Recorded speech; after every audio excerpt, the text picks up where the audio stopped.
আজকে সকাল সকাল মাকে বলছিলাম যে মা অনেকদিন পাস্তা খাওয়া হয়নি, পাস্তা খাই চলো।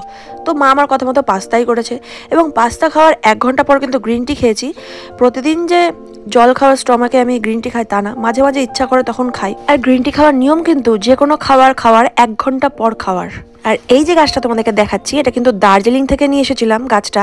আর লাগিয়ে দেওয়ার পরে দেখো কত সুন্দর লাগছে। আর এখানে কিন্তু মা সার রেডি করছিল, গোবর সার, ডিমের খোসা দিয়ে মাটি তৈরি করছিল আর কি, রেডি করছিল গাছ লাগাবো আরও। আর এটা নাক চাপা গাছ, যেটাকে মাটির টব থেকে ট্রান্সফার করে বড় টবে লাগানো হবে।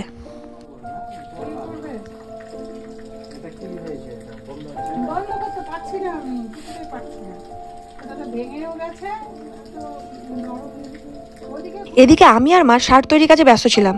হঠাৎ করে দম করে আওয়াজ, তারপরে গিয়ে দেখছি জলের পাইপ ফেটে গেছে। সঙ্গে সঙ্গে মা প্লাম্বারকে ফোন করে ডাকে এবং প্লাম্বার চলে আসে, এসে সমস্ত কাজটা দেখে। আর আমিও ঘরে চলে আসি বাকি গ্রিন টিটা খেতে। অনেককে দেখেছি যে গরম গরম চা কফি নিমিষে খেতে থাকে, আমি কিন্তু পারি না অত গরম, না গরম অত পারি না অত ঠান্ডা, আমি খেতে পারি একভাবে। আর দেখো আমাদের লেবু গাছে লেবুও চলে এসেছে কতগুলো।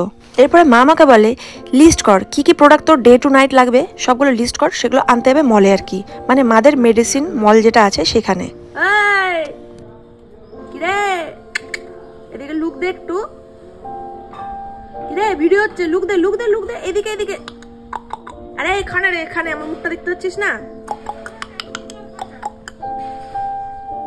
বাদরনি ডাকছে বাদরকে, তাও বাদর চোখে পড়ছে না। এরপরে দেখি মা বেরিয়েছিল, দিয়ে আমার জন্য একটা সোয়েটার নিয়ে এসেছিল। এবার আমি স্কিন টাইট সোয়েটার খুব একটা পরি না, সেটা চেঞ্জ করতে গিয়ে হাতে জবার ডাল নিয়ে বাড়ি ফিরি। মেকআপের জিনিস ছাড়া আমি কিন্তু প্রত্যেকটা জিনিস মাদের মেডিসিন কোম্পানি থেকে ইউজ করি, যেমন শ্যাম্পু, তেল, সবকিছু। আজকে পাড়ার এক মাসে আমাকে ডেকে বললো, ঋতু তোর সব ভিডিও দেখি জানিস, আমার খুব ভালো লাগে। এরকম যখন আমাকে সবাই বলে না, আমার কিন্তু খুবই ভালো লাগে, অনুভূতিটাই আলাদা।